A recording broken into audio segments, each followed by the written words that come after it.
말씀 앞에 잠시 기도합니다. 하나님 감사합니다. 오늘도 주의 종을 통하여서 하나님 아버지의 마음을 알게 하시기를 간절히 소원합니다. 하나님 말씀에 선포되는 그곳에 자유함이 있게 도우시며 하나님 말씀에 선포되는 그곳에 하나님의 영광이 드러나게 도와주시기를 또한 간절히 소원합니다. 전하는 제 입술을 붙잡아 주시고 듣는 주의 백성들의 마음가기를 활짝 열어주셔서 온전히 하나님의 말씀만이 세워지는 시간 되게 도와주시고 결단 있는 시간이 되게 도와주시며 다시 한번 우리의 삶을 돌이켜볼 수 있는 복된 은혜의 시간 되게 하여 주옵소서. 주께서 함께 하심을 믿고 감사드리며 예수님의 이름으로 기도합나이다. 아멘. 오늘 우리가 함께 생각해 볼 요한복음 3장 1절부터 15절의 말씀은 여러분들이 익히 알고 있고 많이 들으셨던 말씀 가운데 하나입니다. 오늘 이 말씀을 통해서 하나님께서 우리에게 주시는 영생이 무엇인지 또한 그 영생을 통해서 우리가 누리는 것이 무엇인지 살펴보는 시간이 되었으면 좋겠습니다. 오늘 본문은 예수님과 니고데모의 대화에 가오는 이야기입니다. 그런데 많은 사람들이 예수님을 쫓아다니고 예수님의 기적을 봤는데 그들이 본 것과 니고데모가 본 것과는 약간 차이가 있었던 것 같습니다. 2절 말씀에 이렇게 기록하고 있습니다. 그가 밤에 예수께 와서 이르되 라삐여 우리가 당신은 하나님께로부터 오신 선생인 줄 아나이다. 하나님께서 함께 하시지 아니하면 당신이 행하시는 이 표적을 아무도 할 수 없음이니이다.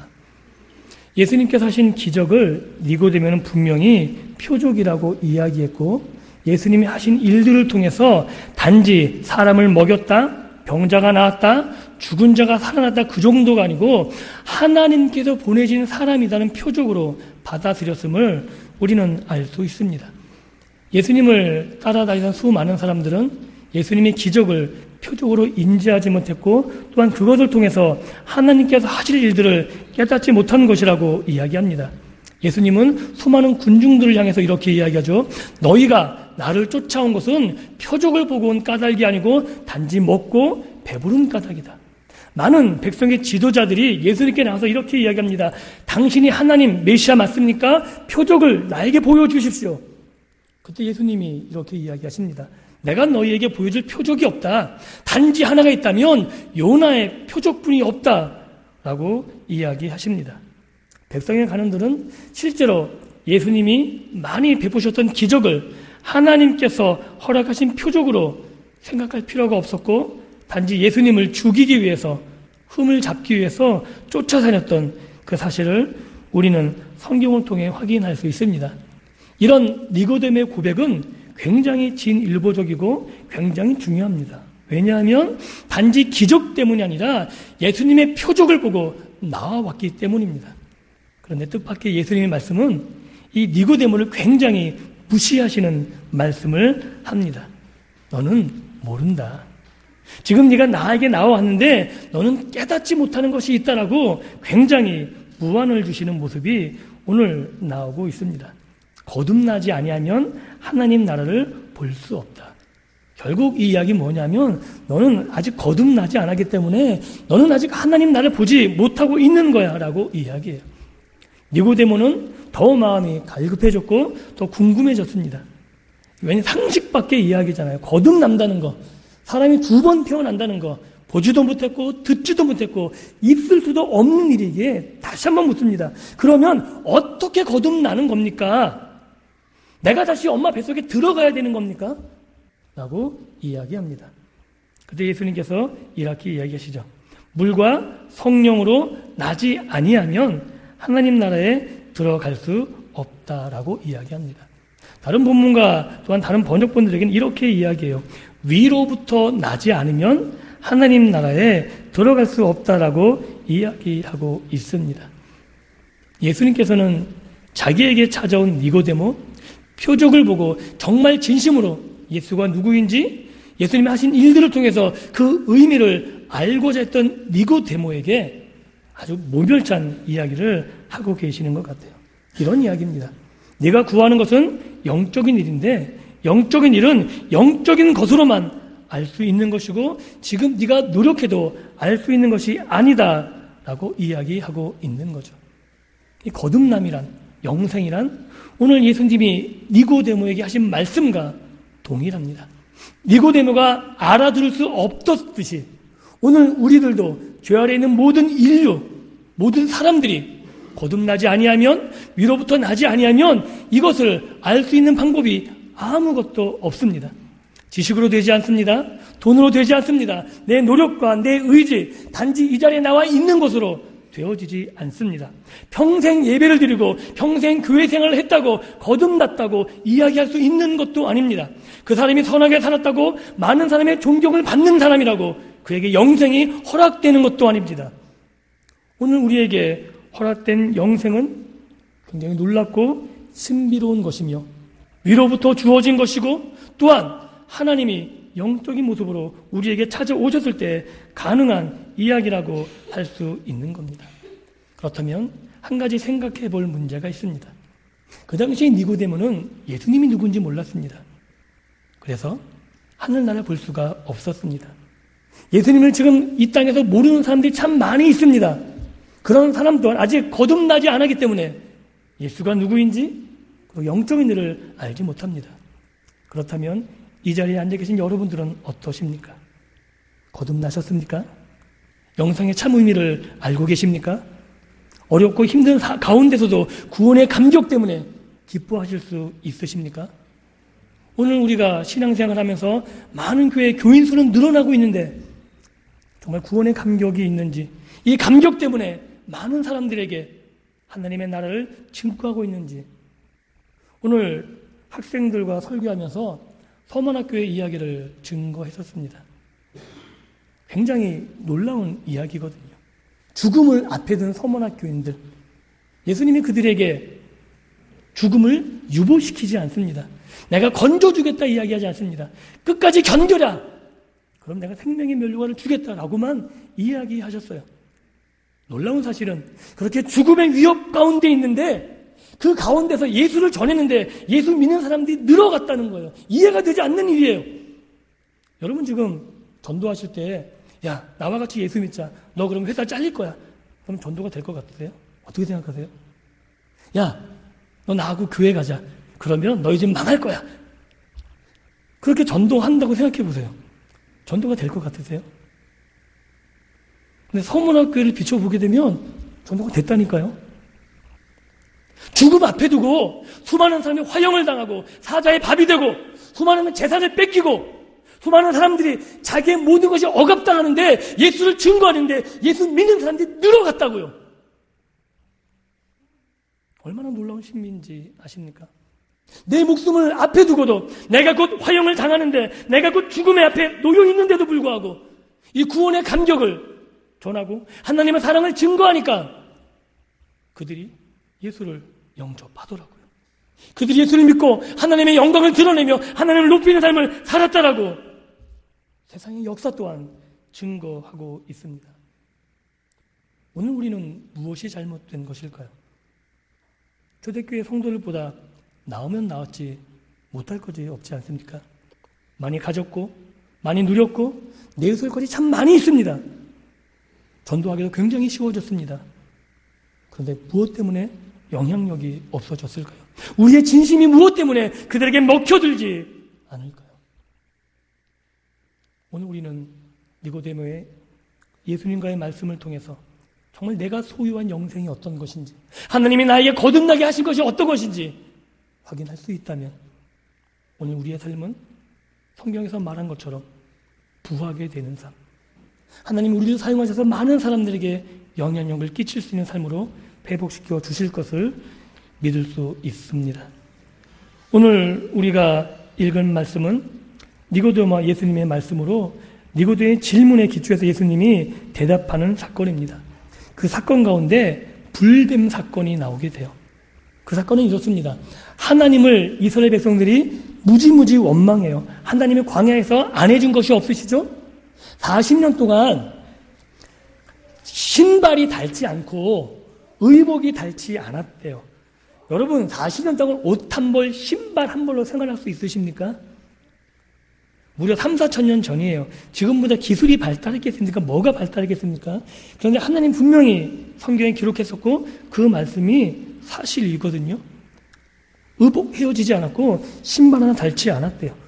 물이 부족하면 물을 먹이셨고 고기가 부족하다면 고기를 먹이셨고 하나님이 들어주지 않은 것이 없어요. 그때 그런 상황에서도 때마다 불평하죠. 그 불평에 하나님이 이스라엘 백성들에게 진노하시고 불뱀을 보내십니다.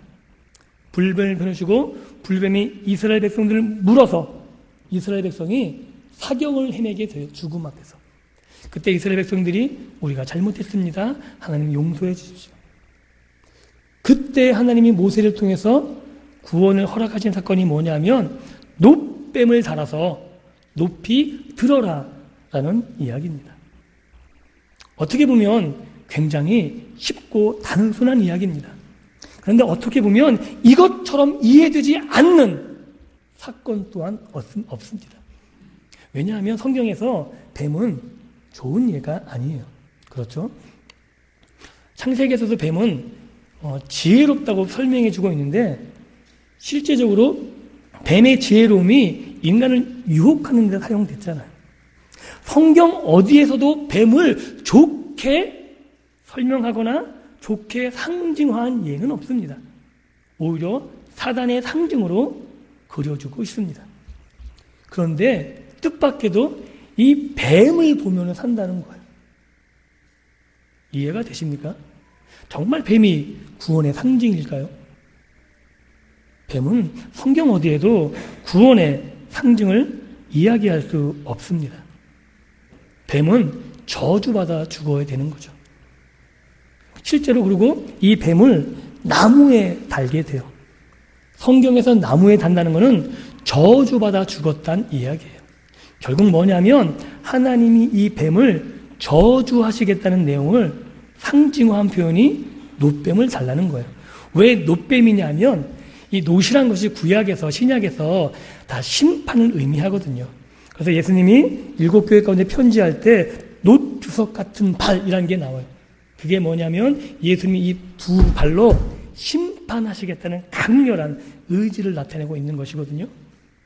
결국 놋으로 뱀을 만들고 나무에 달라는 건 하나님이 이것을 아주 강력하게 심판하시겠다고 이야기하고 있는 거죠. 결국 뱀을 든다는 것은 뱀을 쳐다보는 게 의미가 있는 게 아닙니다. 이 뱀이 너희들을 구원해 주겠다는 이야기도 아닙니다. 이것을 풀어서 이야기하면 이런 거예요. 내가 너희들의 모습, 너희들의 행동을 보니까 너희들의 불만과 불평, 너희들의 제약이 광야 내내 끊이지 않겠다는 거예요. 실제로 그렇습니다. 하나님은 이스라엘을 목마름에서 구원하시고 배고픔에서 구원하시고 적들에게서 구원하시고 계속 구원해 내셨지만 문제가 생길 때마다 하나님께 나와서 은혜를 구하거나 하나님께 자비를 구하는 것이 아니고 불만과 불평만 쏟아냈던 것이 이스라엘 백성입니다. 하나님, 당신을 못 믿겠습니다. 우리가 어떻게 살까요? 이게 이스라엘 백성들의 모습이었잖아요. 하나님께서 놋뱀을 달았다는 이야기는 이스라엘 백성들의 완악함, 이스라엘 백성의 죄악의 그 모습들을 온전하게 씻어내고 싶은, 사단에게 종되어 있는, 죄에게 붙잡혀 있는 그 모습을 온전하게 깨끗하게 처리하고 싶은 그 하나님의 열심이 놋뱀을 달아서 높이 드는 것으로 상징화됐다고 생각할 수 있는 겁니다. 이것이 왜 분명하냐면 정말 불뱀을 보는 것으로 고쳐지는 게 아닌 거죠. 불뱀이 무슨 효력이, 놋뱀이 무슨 효력이 있겠어요? 안 그런가요? 저만 그렇게 생각되나요? 놋뱀은 실질적으로 아무 효력이 없습니다. 그것을 본다고 무슨 주술적인 효력이 있겠습니까?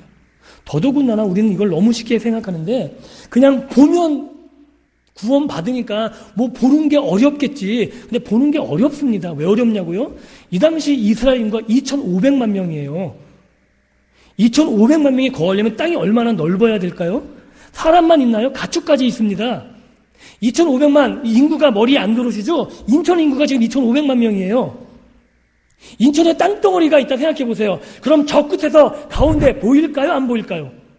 안 보여요. 우리는 그냥 너무 쉽게 생각하는 것 같아요. 고개만 들면 보이겠지. 천만의 말씀이요. 놋뱀을 보는 거요? 쉽지 않습니다. 내가 지금 뱀에 물려서 죽어가요. 그런데 이렇게 얘기하는 거야. 야, 저기 놋뱀 하나 있다. 저거 보면 산다. 여러분 그거 보려고 낑낑 다리 아픈 거 다리 부여매고 걸어서 거기까지 가시겠어요? 서너 시간 걸어가는 거라면 거기까지 가서 노뱀 보시겠냐고요. 우리가 생각하는 것처럼 그렇게 쉬운 문제가 아닌 거죠. 결국 이 노뱀을 보는 이 문제만큼은 단지 노뱀 자체를 보는 것에서 효력을 발휘하는 것이 아니고 너희가 지금 하나님의 말씀을, 너희를 구원하시는 하나님을 너희가 신뢰할 수 있느냐의 문제로 다가가고 있는 거예요. 과연 하나님이 너희를 시키기 위해서 노들 뱀을 저주하는 너희 가운데 있는 죄악들을 씻겨내길 원하시는데 너희가 하나님을 신뢰하고 하나님의 말씀을 신뢰하고 하나님께로 나아갈 수 있느냐는 거예요. 사랑하는 성도 여러분, 오늘도 하나님께서 여러분들에게 말씀하실 겁니다. 그런데 그 말씀이 어떨 때는 상식적이지 않을 수 있는 거예요. 하나님 어떻게 그게 가능해요? 하나님 그건 불가능하잖아요. 우리가 아는 상식적인 방법을 동원해서 요구할 수 있어요. 그런데 우리가 알고 있는 상식적인 방법으로 우리의 죄의 문제가, 우리의 삶의 문제가 해결되지 않습니다. 하나님 그것을 분명히 아셨기에 하나님께서는 인간의 방법이 아니라 인간의 상식적인 해결책을 동원하는 게 아니라 하나님의 방법으로 찾아오시고 다가오셔서 이스라엘을 새롭게 하시겠다고 말씀하고 계신 겁니다. 그 옛날 이스라엘 방은 하나님의 말씀을 신뢰했고 하나님의 말씀을 믿었던 사람들은 결국 그곳에 와서 불뱀을, 노뱀을 바라보았고 그곳에서 하나님의 구원을 경험했습니다. 사랑하는 성도 여러분, 오늘도 하나님 우리에게 놀라운 구원의 말씀을 선포하실 것입니다. 그것이 우리의 영생에 관한 말씀이건 아니면 우리의 삶의 구원이건 하나님께서는 그 어떤 것도 외면하지 않으시고 찾아오셔서 우리에게 말씀해 주실 것입니다. 그때 우리의 경험을 내세우지 않았으면 좋겠습니다. 우리가 배운 지식들, 내가 알고 있는 것들 때문에 하나님이 말씀하신 그것을 우리가 버리지 않았으면 좋겠습니다. 하나님이 나에게 말씀하셨던 것, 그것이 나에게 생명됨을, 그것이 나에게 구원됨을, 그 이스라엘이 노뱀 앞에서 하나님의 말씀을 신뢰하고 그것을 바라봄으로 구원을 받았듯이 하나님이 나에게 찾아오셔서 말씀하신 그 말씀을 신뢰함으로 우리가 하나님을 의지하고 하나님을 믿음으로 우리의 삶에서 우리의 영혼의 문제까지 우리의 전 세계에 걸치는 모든 문제가 구원함을 받는 그런 믿음의 백성들이 될 수 있기를 주님의 이름으로 축복합니다. 또 한 가지는 예수님께서는 이 노뱀 사건을 예수님 자신과 대비시키셨다는 거예요. 이 노뱀을 예수님 자신에게 비유하셨다는 거죠. 이스라엘이 노뱀을 통해서 구원받은 것처럼 이제 전 인류가 예수 그리스도의 십자가를 통해서 구원받는 것을 이야기하고 있는 겁니다. 그래서 예수님은 14절에 이렇게 이야기하시죠. 모세가 광야에서 뱀을 든 것 같이 인자도 들려야 하리니. 우리는 너무 쉽게 영생에 대해서 이야기하고 있는 것 같습니다. 예수 믿으면 구원받아. 어떻게 그게 믿어만 보니까 그것도 못 믿어? 그런데요, 어떻게 보면 이것처럼 어려운 것도 없습니다. 여러분이 예수 믿은 거 그냥 여러분이 잘 선택하셔서 믿은 것이라고 생각하십니까? 여러분이 똑똑해서 여러분이 나은 선택한 것 때문에 이 자리에 나와 앉아있는 것이라고 생각하십니까? 성경은 그렇게 이야기하고 있지 않습니다. 지금 여러분들이 여기 나와 앉아있다면 여기 나와 앉아있는 것도 하나님의 은혜라고 이야기하고 있는 것이죠. 여러분들이 예수 앞에 나와서 예수를 고백했다면 그건 여러분들이 선택을 잘한 것이 아니라 하나님이 여러분들을 선택하셨고 여러분들이 붙잡아, 아니 또 강렬하게 이야기하면 빼앗아 내시는 거예요. 죄악 가운데, 더러움 가운데, 어둠 가운데는 여러분들을 그냥 강렬하게 집어넣으셔서 빼앗아 가지고 이 자리에 앉히시는 것이라고 이야기하고 있는 겁니다. 이것이 구원이고 이것이 영생입니다. 결국 이 구원은 우리가 잘나서가 아닌 거예요. 우리가 예수를 믿었기 때문에, 내가 믿었고 내가 선택했기 때문이 아닌 것이라고 이야기하는 거죠. 이것을 증명하는 게 광야의 불뱀, 노뱀 사건입니다. 왜냐하면 나무에 달려 죽은 건 절대 좋은 게 아니에요. 그 당시에 십자가 저주받은 거였어요. 국가 반역죄? 아니면 사람으로서 할 수 없는 죄인들, 정말 인간 말종이라는 사람들만 십자가를 졌어요. 왜? 저 봐라, 그렇게 끔찍하게 살면 가장 끔찍한 벌을 받는다, 이거였어요. 성경에서도 나무에 달린 자는 하나님이 저주받은 거예요. 그래서 하루 이상 나무에 못 달게 했다고요. 그런데 예수님께서 그 자리에 달리셨습니다. 이것은 무엇을 이야기하냐면 내가 그 자리에 있어서 내가 저주받는 자리에 들어가지 않으면 우리 인간의 문제들, 인간의 구원은 해결할 수 없다는 것을 이야기하고 계신 것이죠. 즉 니고데모의 죄악 가운데 니고데모에게 야, 너 영생을 모르니? 너 아직 어리석니? 이렇게 책망하시는 게 아니에요. 니고데모 꾸짖는 게 아니에요. 무슨 얘기를 하고 싶은 거냐면 네가 모르는 거 당연한 거야. 내가 바로 네가 모르는 그 일 때문에 온 거야. 내가 저주받아야만 가능한 거야. 이게 예수님이 니고데모에게 하고 싶으셨던 이야기입니다. 우리에게 허락된 영생은 단지 내가 예수를 믿고 내가 선택하고의 문제가 아닙니다. 하나님이 우리를 통해서 해놓으신 일들, 하나님이 나의 죄를 위해서 이미 이루어놓으신 그 일에 기초하고 있는 거예요. 그래서 이 구원받음, 이 영생은 흔들릴 수 없는 하나님이 하신 단단한 기초 위에서 이루어진 것이라고 성경은 이야기하고 있는 거죠. 그래서 이 구원이야말로 내가 내세울 것이 전혀 없는 것이라고 사도 바울도 수많은 믿음의 선배들도 그렇게 고백했었고 오늘 우리도 그렇게 고백할 수 없는 것이라고 이야기합니다. 수많은 사람들이 이 영생 때문에 이 구원의 복음 때문에 목숨 잃는 것을 아까워하지 않았습니다. 왜냐하면 이것보다 더 귀한 것이 없는 것을 알았기에 또한 많은 사람들이 죽어가는 그 상황 가운데서 내가 예수를 믿으면 죽음을 아는데도 불구하고 그렇게 죽음 가운데서도 예수를 믿겠다고 고백했던 것은 이 구원이, 이 거듭남이 하나님이 나에게 주시는 것이 얼마나 놀라운 것인지 알았기에 내 재산들, 내가 가진 모든 것들을 내려놓고 이 구원을, 이 거듭남을 선택했다고 이야기하는 겁니다. 이 구원은 어떤 이유가 없습니다. 성경은 이유를 단 하나 이야기하자면 이렇게 이야기합니다. 하나님이 너희를 사랑하셨기 때문이다. 혹자는 이렇게 이야기할 수 있습니다. 어차피 하나님이 이루어놓은 구원이라면 우리가 그럼 마음대로 하면 되지 않겠느냐. 우리가 마음대로 살아도 어차피 하나님이 다 하시는 거니까 우리가 마음대로 살아도 결국 다시 하나님이 끌어놓을 거 아니냐. 그런데요, 사랑하게 되면 그렇게 살 수 없습니다. 사랑해 보셨습니까? 내가 마음대로 해도 나를 사랑한다면 내가 마음대로 하게 되나요? 내가 그 사랑을 제대로 알게 되면 나도 그를 사랑하게 되면 그가 나를 놓지 않을 거라는 확신 때문에 마음대로 살지 않습니다. 사랑을 모르는 거죠. 그 가치를 모르는 거고 그건 사랑에 대한 반응도 아닌 겁니다. 사랑하는 성도 여러분, 하나님은 우리를 사랑하신다고 말씀하십니다. 그 사랑 때문에 자신이 저주받는 것까지도 전혀 두려워하지 않으시고 하나님이 그 인간으로 오시는 것 자체도 부끄러워하지 않으시고 그 모든 것들을 담당하셨다고 이야기하고 있습니다. 오늘 여러분들이 얻은 구원은 무엇입니까? 단지 교회 생활입니까? 아니면 세상에서 내 욕망을 채우기 위한 하나의 수단으로 전락하고 있습니까? 우리의 구원은 값싼 구원이 아닙니다. 예수님께서 이 땅에 오신 것, 하나님이 자기 아들의 생명을 버리게 한 것, 이것은 단지 하나님의 사랑이 크기 때문만은 아닙니다. 우리에게 그 값을 요구할 수 있었다면 하나님 우리에게 그 값을 요구하셨을 겁니다.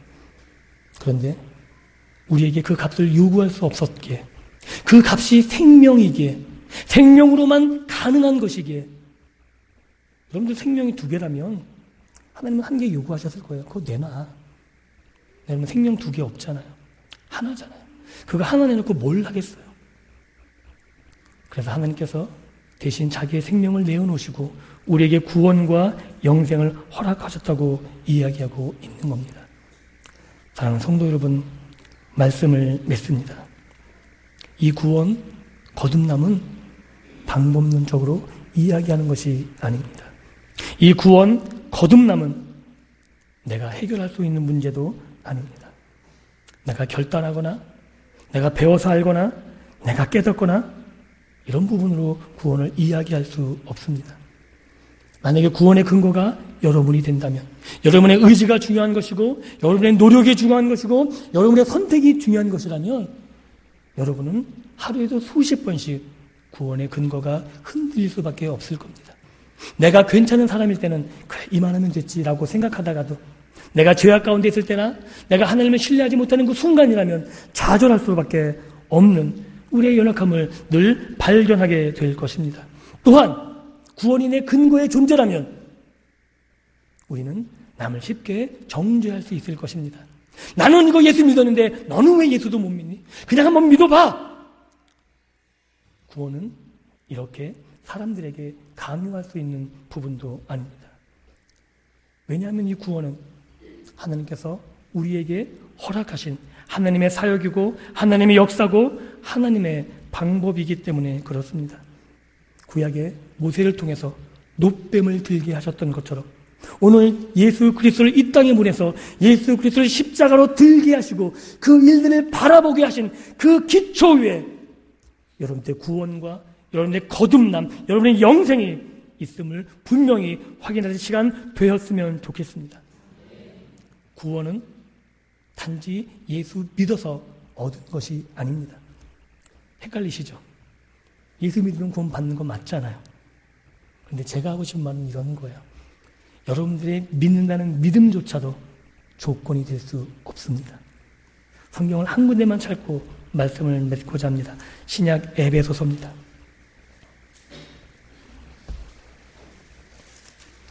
에베소서 2장입니다.